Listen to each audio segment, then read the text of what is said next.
At the beginning of the story, we are told that this is a tale from the 22nd century, a future where science and technology had advanced tremendously.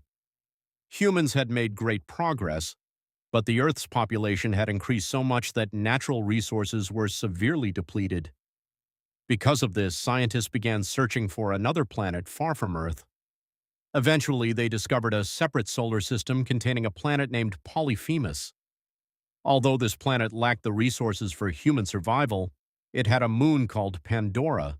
It was as large as Earth and had even more oxygen, which is why the moon was covered in lush greenery. Consequently, humans quickly arrived on this moon to begin their research. While researching Pandora, they discovered a rare metal called unobtainium. This metal was an excellent energy conductor, making it extremely valuable, priced at billions of dollars per kilogram. To extract this metal, a company called the RDA, Resources Development Administration, began mining operations there. Pandora was also home to many alien species that looked strange, but there was one humanoid race known as the Na'vi. They completely disliked technology and loved living in harmony with nature and all living things. However, the RDA scientists wanted to explore Pandora by any means necessary. The problem was that living in Pandora's atmosphere was completely impossible for humans. After much research, they finally found a new way. By matching Na'vi DNA with human DNA, they created a new kind of Na'vi called an avatar. Although this avatar was physically a Na'vi, it had no consciousness of its own. A human could connect to this avatar using a machine and fully control it through their own consciousness. Once this experiment was successful, scientists decided to use these avatars to explore all of Pandora. They did this because if an avatar were harmed in that environment, the actual human would remain safe since they weren't physically there. They were only controlling the avatar through a machine. In 2014-5, a young scientist named Tom was chosen to assist Dr. Grace Augustine, the head of the RDA Avatar program. They had already created an avatar for Tom by matching his DNA with Na'vi DNA, which Tom was supposed to operate since he was already familiar with the process. They decided to explore everything from there, but the problem arose when Tom, after 3 years of training to ensure the mission's success, was murdered by a thief just as it was time to go. The RDA had invested a lot of money in creating Tom's avatar, and finding a new person to create a new avatar from scratch would have resulted in a huge loss. Therefore, they finally decided to involve Tom's twin brother, Jake, in the mission. Since Jake and Tom were identical twins, their DNA was exactly the same, meaning Jake's consciousness could easily be delivered into the avatar made for Tom. They wanted to involve Jake by any means, but the issue was that Jake wasn't a scientist. He was a soldier who had served in the U.S. military. He had been paralyzed in both legs due to an attack during a war. The RDA met with Jake and asked him to join the mission, offering him a large sum of money in return.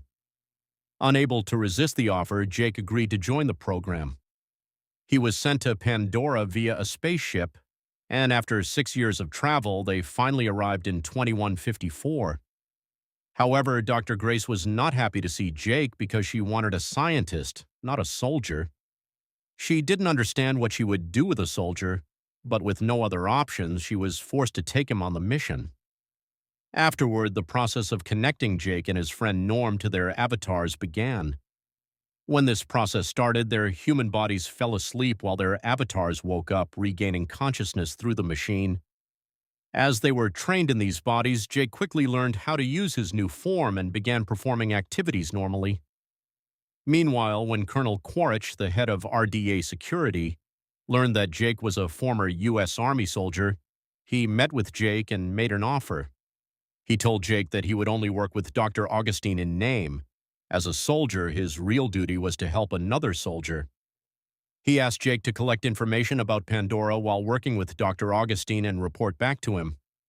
Parker, the owner of RDA, wanted the unobtainium at any cost so he could sell it on Earth, and he had given this responsibility to the colonel.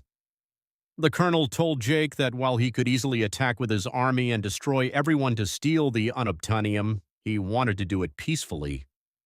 He didn't want to kill the Na'vi, so he tasked Jake with finding their weaknesses. He planned to use that information to defeat them easily and take the unobtainium. The colonel chose Jake because he was a fellow soldier and promised that if Jake succeeded, his paralyzed legs would be completely healed. Jake agreed to the deal. The next morning, Grace, Jake, and Norm went into the Pandora jungle in their avatar bodies for research. While there, Grace discovered through her research on the trees that all living creatures and plants were connected to a special network, meaning they were connected to each other through a special DNA. She was very happy to see this.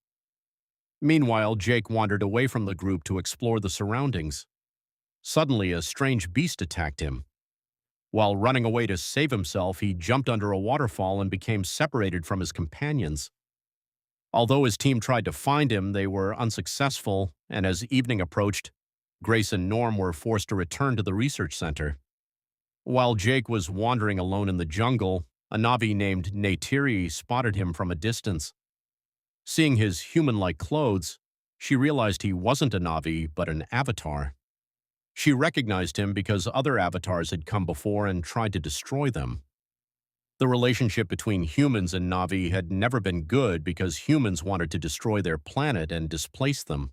Neytiri decided to kill him, but just as she was about to shoot her arrow, a wood sprite, a seed from the Tree of Souls, landed on her arrow. To the Na'vi, these are sacred spirits from their goddess Awa. Because of this sign, Neytiri did not fire. Later that night, when Jake was being attacked by several dangerous creatures, Neytiri stepped in to save him. Since she had saved his life, Jake began following her. Though she initially told him to leave, more wood sprites landed all over Jake's body. Seeing this as a sign, Neytiri began to trust him, believing he might be a good person. She finally brought him to her colony, the Omaticaya, which was located around a massive tree called the Home Tree. When she brought him there, her father, the clan leader, initially wanted to kill Jake, knowing that humans only brought destruction. However, after Neytiri explained the signs she had seen, her mother, the clan's spiritual leader, gave Jake permission to stay. They decided to teach Jake the ways of the Na'vi and gave Neytiri the responsibility of training him. That night, when Jake fell asleep after eating with them, his human body woke up back at the base. Everyone was happy he was back. Jake told them he was now living with the Na'vi and that they were going to train him. When Parker and the Colonel heard this, they met with Jake and shared their true plan. Jake had to find a way to make the Na'vi leave their village because the RDA had found a massive deposit of unobtainium directly under their home tree. The Colonel gave Jake 3 months to complete this task. As time passed, Dr. Grace realized Jake was passing information to the Colonel, so she moved her avatar link station to a hidden location to avoid interference. Jake continued his practice in his avatar body, and Neytiri taught him everything about survival, how to use a bow, and how to tame and ride various creatures. Jake learned quickly, and the Na'vi people began to trust him. Using this trust, Jake even got permission for Dr. Grace's avatar to visit the colony. By the end of the 3 months, Jake had completed his training and was officially initiated into the tribe as one of their own. However, he had not yet convinced the Omaticaya to leave their home. Neytiri took him to their sacred tree and told him that since he was now a Na'vi, he could choose a partner. Jake and Neytiri chose each other, having fallen in love during their time together. The next morning, RDA soldiers began clearing the forest with heavy machinery. Jake tried to stop them, but they wouldn't listen. Because of the destruction, the Omaticaya lost all faith in Jake and Grace and prepared for war. Parker and the Colonel saw on CCTV that Jake was actively attacking their equipment to sabotage the mission. Enraged, the Colonel forcibly disconnected Jake from his avatar and interrogated him. Jake told him plainly that the Na'vi would never leave their home, even if they had to die. Hearing this, the Colonel decided to attack and destroy the home tree. Dr. Grace tried to stop them, explaining the biological importance of the trees and their connection to a global network, but the RDA only cared about the minerals. Jake begged Parker for one last chance to talk the Na'vi into moving. Jake went back and told the tribe the truth, that he was originally sent as a spy and that an attack was coming. The Na'vi were furious, especially Neytiri, who felt betrayed. Just then, the colonel arrived with his fleet and bombed the home tree, killing many Na'vi, including Neytiri's father. Jake, Grace, and Norm were imprisoned back at the base, but they were eventually freed by a pilot and other sympathetic team members. During their escape, Grace was shot in the stomach and seriously wounded. They landed in the jungle to restart their link. Jake returned to his avatar body and decided that the only way to win back the Na'vi's trust was to tame the Toruk, a massive legendary flying dragon that was almost impossible to control. Jake managed to find and tame the Toruk, and when he flew into the Na'vi camp on its back, they recognized him as a legendary leader, Toruk Makto, and trusted him again. Jake called on all the surrounding clans to unite and fight the humans. They tried to save Grace through a ritual, but her wounds were too deep and she passed away. Jake prayed to Ewa, knowing the Na'vi stood little chance against the humans' advanced weapons.